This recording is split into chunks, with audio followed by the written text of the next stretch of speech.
Hey, what's up, everybody? So, I want to take a minute to weigh in on what I think is one of the greatest debates in the history of the electric guitar, and that is about tone woods. And for a long time, I believed that tone woods had an effect on the sound of a guitar, and I never really thought about it much. And then after a while later, I started looking into the physics and how guitars function, and then I started to believe that tone woods didn't really have an effect on the guitar. And so now I've come to a conclusion, a hypothesis rather, and based on what I've been studying a lot recently. And for the past few weeks, I've been refreshing on the physics of transverse waves, and I've been watching tons and tons of videos and analyzing waveforms and analyzing their methodologies and just getting a feel for what kind of tests have been done concerning tone woods on solid body electric guitars. And I've actually found videos that go either way. Most of the videos out there do kind of show that there's really not a significant effect of tone woods on the strings, tone woods on the strings. Now, so first of all, let me frame the argument. And the argument isn't that tone woods don't have an effect. It's just that the argument is that they don't have a significant effect, versus the opposite of that, which is that they do have a significant effect on the overall tonality of the guitar. So, understanding how a guitar works is that basically, right, when you pluck you got the string between two fixed ends, and when you pluck the string, it creates a wave up and down the string, and the wave is called a transverse wave, and that means it goes like this, like a nice sine wave, and it travels to the fixed ends, and then it's reflected back in. And the first reflection is opposite of the first wave, and then you get this standing wave where it goes like like a double helix, kind of goes like that, and that's your standing wave. And it starts out, the fundamental is like this big half a wave, just one time, but then other nodes are created, and that's where you get your harmonic series. So you see the first one is going to be like an octave higher than the fundamental, and then you're going to get like a fifth and a third, and you actually have in the harmonics in a string, you actually have a full major chord, major triad in there. So and some octave doublers, right? So that's how it works. And ideally, your pickups are not microphonic. Ideally, that they're only picking up the interaction of the iron and the string interacting with the magnetic field over the poles, and that generates a millivolt electric current in the copper coils, and then that goes through your cable and then comes out to your amplifier. Now, when you talk about fixed ends, okay, if these ends were truly fixed, like 100% fixed, they're not going to bleed off any energy. Okay, we would still have energy loss as the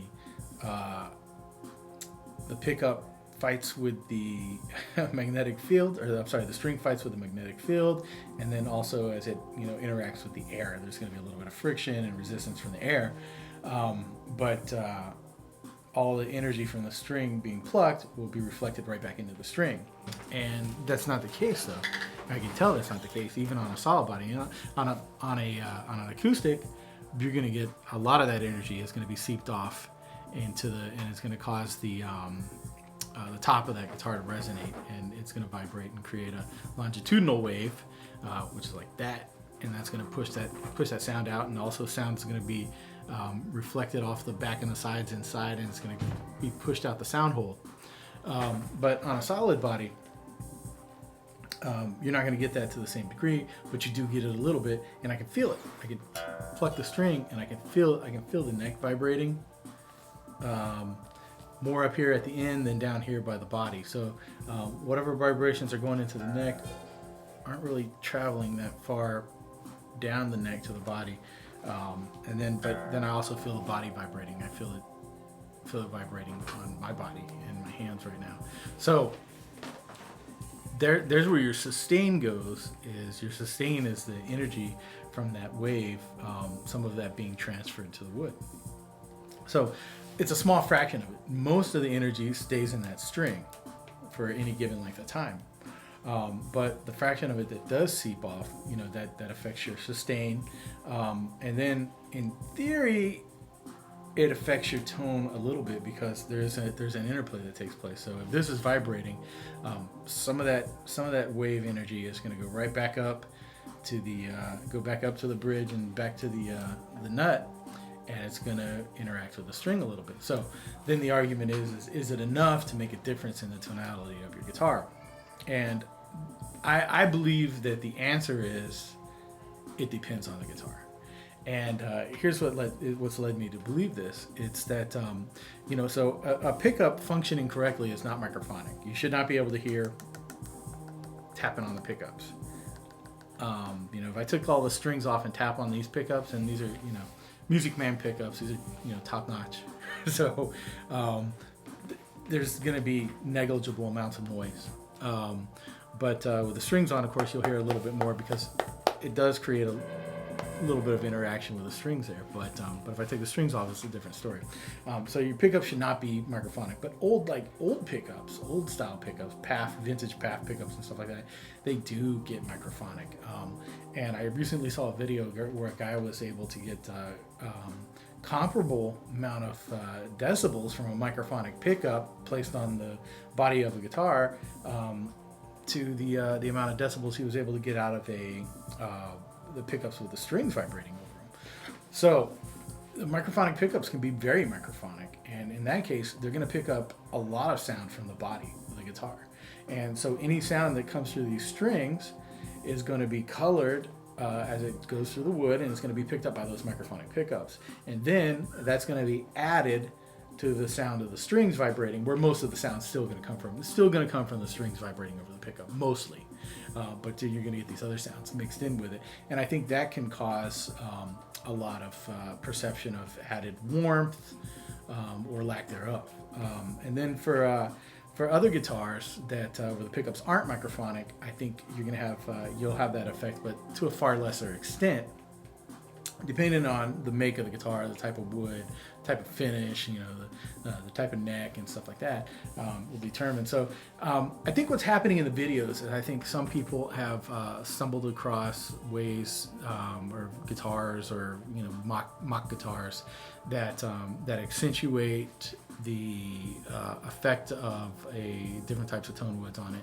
And then other people, I've seen very valid tests where they'll take two identical guitars, brand new, all the same hardware, the same electronics and stuff like that, and then you two completely different body woods, and they play them through and they analyze the waveform, and the waveforms are so similar that not only would you not hear a difference, but you can barely even see a difference in the waveform analysis.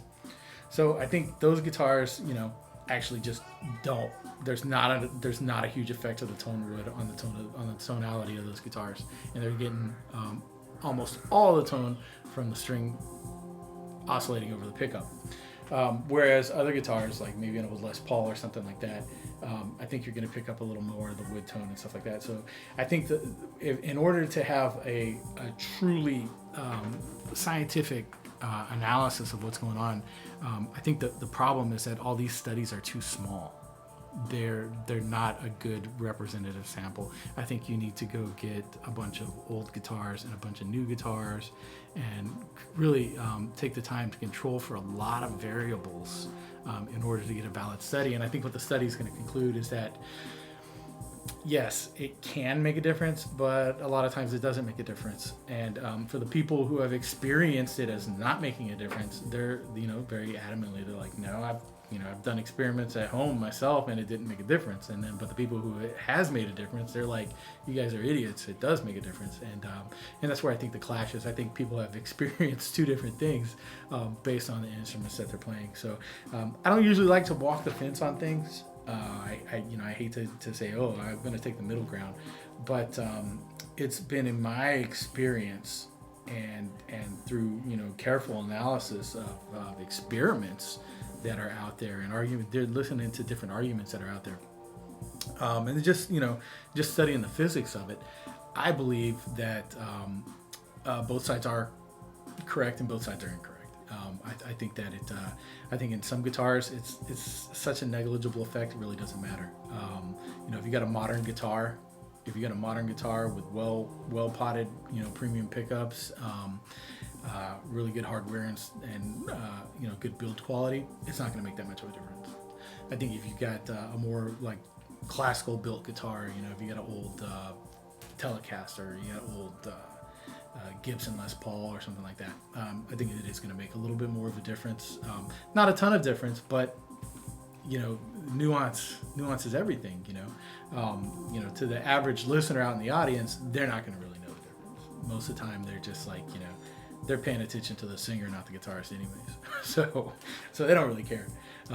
But to other guitarists, it does make a difference. Other guitarists will hone in on all these little nuances and stuff like that. So they are nuanced differences, but the extent of that nuance, I think it just varies, and that's the answer. So there you go, man. Everybody, you can stop fighting about TONEWOODS now because I figured it out. Like and subscribe if you want to hear more. The voice of Guitar Reason, and I'll see you guys next time.